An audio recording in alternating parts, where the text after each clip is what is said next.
ਰਾਤ ਆਪਾਂ ਇੱਥੇ ਹਾਂ ਠੀਕ ਆ, ਭਾਵੇਂ ਕਰੋੜ ਲੱਗ ਜੇ ਭਾਵੇਂ 2 ਕਰੋੜ ਲੱਗ ਜੇ ਠੀਕ ਆ, ਆਪਾਂ ਸਾਰੇ ਬੰਦਿਆਂ ਦੀ ਮਦਦ ਕਰਕੇ ਜਾਣੀ ਆ। ਪਰਵਾਹ ਨਹੀਂ ਕਰਨੀ, ਖੜਾ ਪੰਜਾਬ ਤੁਹਾਡੇ ਨਾਲ ਖੜਾ ਆ, ਕੋਈ ਪਰਵਾਹ ਨਹੀਂ ਕਰਨੀ। ਤੁਹਾਡੇ ਤੇ ਜੇ ਕੋਈ ਕਰਜ਼ੇ ਨੇ ਠੀਕ ਆ, ਮੈਂ ਕੈਮਰਿਆਂ 'ਚ ਸਾਡਾ ਸੀਐਮ ਮਾਨ ਸਾਹਿਬ ਬਹੁਤ ਘੈਂਟ ਇਨਸਾਨ ਆ, ਹੀਰਾ ਬੰਦਾ ਆ ਉਹ, ਉਹਨਾਂ ਨੂੰ ਮੈਂ ਰਿਕਵੈਸਟ ਕਰਦਾ ਕੋਈ ਨਹੀਂ ਪਰਵਾਹ ਨਹੀਂ ਕਰਨੀ, ਪਰਵਾਹ ਨਹੀਂ ਕਰਨੀ, ਕੋਈ ਪਰਵਾਹ ਨਹੀਂ ਕਰਨੀ।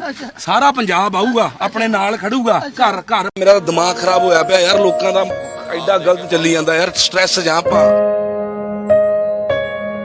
ਯਾਰ, ਵਿਚਾਰਿਆਂ ਦਾ ਇੱਕ ਕਮਰਾ ਸਾਰਾ ਕੁਝ ਹੀ ਰੁੜ ਗਿਆ ਯਾਰ, ਕਿੱਥੇ ਸੌਣਗੇ ਉਹ? ਨਹੀਂ ਰਿਹਾ ਜਾਂਦਾ ਵੀਰੇ, ਨਹੀਂ ਰਿਹਾ ਜਾਂਦਾ ਯਾਰ, ਬੜਾ ਹੋਰ ਤਰ੍ਹਾਂ ਫੀਲ ਹੁੰਦਾ। ਲੋੜ ਆ ਯਾਰ, ਨਾਲ ਖੜੋ। ਮੇਰਾ ਦਿਮਾਗ ਖਰਾਬ ਹੋਇਆ ਪਿਆ ਯਾਰ, ਲੋਕਾਂ ਦਾ ਐਡਾ ਗਲਤ ਚੱਲੀ ਜਾਂਦਾ ਯਾਰ, ਸਟ੍ਰੈਸ ਜਾਂ ਆਪਾਂ ਯਾਰ, ਵਿਚਾਰਿਆਂ ਦਾ ਇੱਕ ਕਮਰਾ ਸਾਰਾ ਕੁਝ ਹੀ ਰੁੜ ਗਿਆ ਯਾਰ, ਕਿੱਥੇ ਸੌਣਗੇ ਉਹ? ਨਹੀਂ ਰਿਹਾ ਜਾਂਦਾ ਵੀਰੇ, ਨਹੀਂ ਰਿਹਾ ਜਾਂਦਾ ਯਾਰ, ਬੜਾ ਹੋਰ ਤਰ੍ਹਾਂ ਫੀਲ ਹੁੰਦਾ। ਲੋੜ ਆ ਯਾਰ, ਨਾਲ ਖੜੋ।